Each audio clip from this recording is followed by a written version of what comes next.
Belgický obor je najväčším králičím plemenom na svete, označovaný aj za kráľa plemenných králikov. Práve toto plemeno zaujalo pred 23 rokmi chovateľa Jozefa Marka z Beloveže v okrese Bardejov práve kvôli mohutnému vzhľadu a dlhým ušiam. História tohto plemena siaha až do 16. storočia do belgickej provincie Flandry. Pôvodne sa mu podľa jeho pôvodu hovorilo flanderský obor.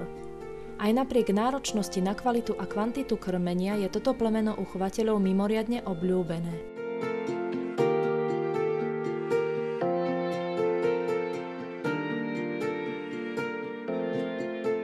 Králikáreň Jozefa Marka pripomína skôr malý rodinný dom, ktorý králikom poskytuje maximálny komfort a pokoj. Momentálne má vo svojej králikárni 150 mladých králikov, 35 chovných samíc a 15 samcov. K dispozícii sú menšie, ale aj väčšie klietky označené typizačnými kódmi, no nechýba ani automatické dávkovanie vody.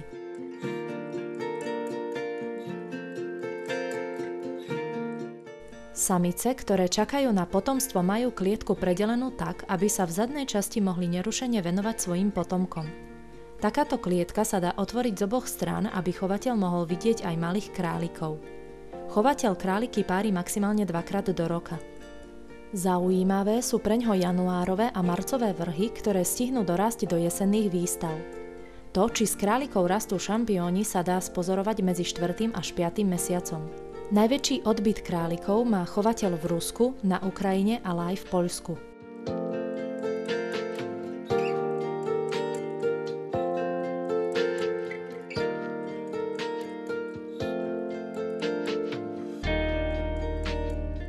Králiky majú mohutné, dlhé a valcovité telo pokryté hustou srsťou.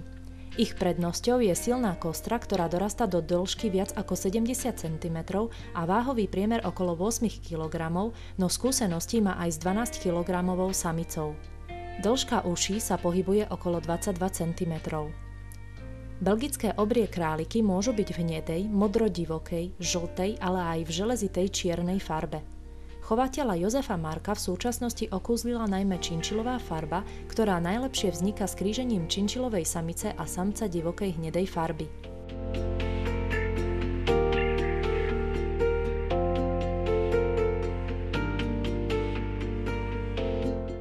Príprava na výstavu je časovo náročný proces, keďže sa medzi hodnotené vlastnosti radí postoj, hlava, uši, tvar či srsť. V budúcnosti by Jozef Marko chcel vystavovať kolekciu králikov, ktoré budú mať 9 kg, dĺžku ucha viac ako 23 cm a výbornú srsť.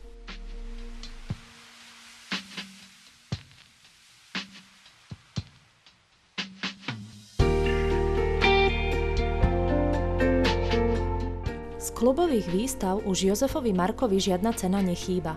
V jeho zbierke sa okrem iných nachádza ocenenie z roku 2005 z Európskej výstavy v Nitre, kde získal Inter šampióna v rámci Strednej Európy, či ocenenie majstra Európy v železitej farbe. 20-krát sa stal majstrom Slovenska.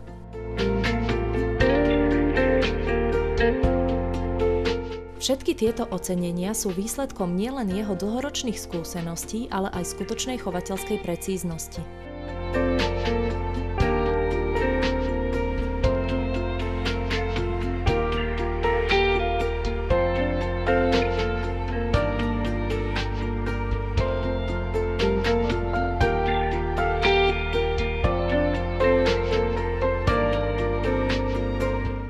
Jozef Marko je zároveň aktívnym predsedom klubu chovateľov obrých králikov.